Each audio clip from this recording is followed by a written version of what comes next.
Dans cette séquence, nous allons aborder la notion de quantité de matière en chimie. Et pour ce, nous allons commencer par une analogie avec une usine d'assemblage de voitures. Bien, pour chaque véhicule produit, il faudra veiller à ce qu'il y ait en stock 4 roues. Eh bien, en chimie, c'est un petit peu pareil, tout est question de proportion. En effet, si on étudie la réaction de combustion du méthane avec le dioxygène, on voit que pour que la réaction se fasse, il faut pour chaque molécule de méthane 2 molécules de dioxygène. Et dans ces conditions, on produira une molécule de dioxyde de carbone et 2 molécules d'eau. Si on respecte ces proportions, on aura affaire à une combustion complète, comme ici. Si jamais il y a moins de 2 molécules de dioxygène par molécule de méthane, alors la combustion est incomplète. On a formation de noir de fumée avec une flamme jaune. Dès lors, on peut se poser la question, faut-il compter les molécules que l'on a? Bien, la réponse va être négative. En effet, dans un petit échantillon, le nombre d'atomes ou de molécules va être très grand. Par exemple, dans une cuillerée à café remplie de sucre en poudre, un calcul montrerait que l'on a 9 10 puissance 21 molécules de sucre. Alors, ce nombre est gigantesque, et pour le montrer, on va supposer que l'on a non pas 9 10 puissance 21 molécules de sucre, mais 9 10 puissance 21 grammes de riz. Et on va chercher quel est le volume de riz qui correspond. Alors, ce n'est sûrement pas un bol de riz, ni même un train rempli de riz. On aurait suffisamment de riz pour recouvrir un territoire grand comme la France d'une hauteur égale à celle de la Tour Eiffel. Donc, comment faire? Eh bien, tout simplement, on va créer un paquet. Exactement comme les œufs sont vendus à la douzaine, le papier est vendu en ramettes de 500 feuilles, ou encore les agrafes sont vendues dans une boîte, ou par boîte, par exemple, de 100 000. Eh bien, en chimie, on a un paquet que l'on appelle la mole. Par exemple, on aura 2 moles d'atomes de fer, ou 0,5 moles de molécules de sucre. Alors, mol, MOL, représente le symbole de l'unité, la mole, et petit m, c'est la quantité de matière. Tout à l'heure, nous avons vu la combustion du méthane avec le dioxygène au niveau microscopique, c'est-à-dire que c'était une molécule de méthane qui réagissait avec 2 molécules de dioxygène.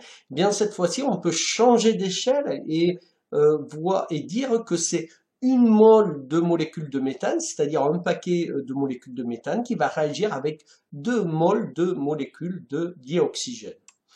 Alors, comment fait-on pour déterminer cette quantité de matière en chimie? Bien, il faut savoir qu'il n'existe pas de molomètre, c'est-à-dire qu'on met, mettons, du fer dans un appareil qui va nous dire on a une mole, etc. Ceci n'existe pas, mais on va pouvoir y arriver en utilisant la masse. Et comment? Bien, tout simplement grâce à une grandeur, ce que l'on appelle la masse molaire. Alors, cette masse molaire atomique, on va la retrouver dans la classification périodique des éléments. Nous avons vu jusqu'à présent le nom des éléments, leur symbole chimique et le numéro atomique. Eh bien, il faut savoir que dans toutes les classifications, on va retrouver également la masse molaire atomique ou masse atomique. Dans celle-ci, c'est le nombre qui est situé en haut à droite des cases. Et si on prend l'exemple du fluor, il y a marqué 19, ce qui veut dire que une mole d'atomes de fluor, c'est-à-dire un paquet d'atomes de fluor, a une masse de 19 grammes. Pour le fer, c'est 55,8, c'est-à-dire qu'une mole d'atomes de fer a une masse de 55,8 grammes. C'est ce que l'on appelle la masse molaire atomique. Et on la note grand M, et son unité est le gramme par mole, ou gramme mol moins 1. Par exemple, dans le cas du carbone, la masse molaire du carbone est égale à 12 grammes par mol. Maintenant, une fois que l'on a cette masse molaire, voyons comment on peut déterminer la quantité de matière. Prenons un exemple. Donc, le carbone a une masse molaire de 12 grammes, ce qui veut dire que chaque mole d'atome de carbone pèse 12 grammes. Et si on a une masse de 36 grammes de carbone, Ben, vous allez trouver facilement qu'il y a 3 moles d'atomes de carbone. Alors comment on trouve ce 3? Eh bien tout simplement divisant la masse 36 par 12 qui est la masse molaire. Donc petit n, la quantité de matière en mol est égale à la masse en grammes divisé par la masse molaire en grammes par mol. Il est possible également de calculer la masse d'un échantillon en faisant petit m est égal à petit n fois grand M. Par exemple, si on a 2 moles d'atomes de carbone, eh bien, la masse qui va correspondre à ces 2 moles sera 2 fois 12, 24 grammes.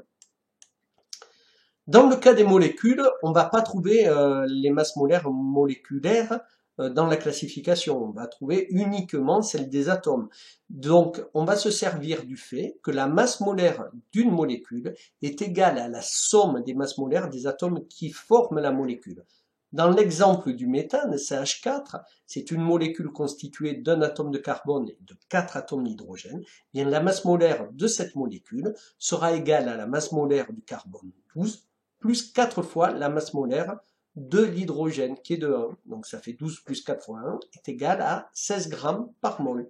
Et à partir de là, on peut réutiliser les deux formules précédentes. Par exemple, si on a 3 moles de molécules de méthane, eh bien la masse sera de 3 fois 16, 48 grammes. Dans 32 grammes de méthane, on a 32 divisé par 16 est égal à 2 moles de méthane. Alors pour finir, on vient de voir que la mole c'est un paquet d'atomes, de molécules, etc. Mais on n'a pas dit combien il y avait d'atomes ou de molécules dans ce paquet. Alors même si ce nombre n'est pas important en classe de seconde, je vous le donne ici, eh bien dans une mole, le nombre d'entités que l'on va avoir, d'atomes ou de molécules, est le nombre d'Avogadro. Et il est égal à 6,02 10 puissance 23.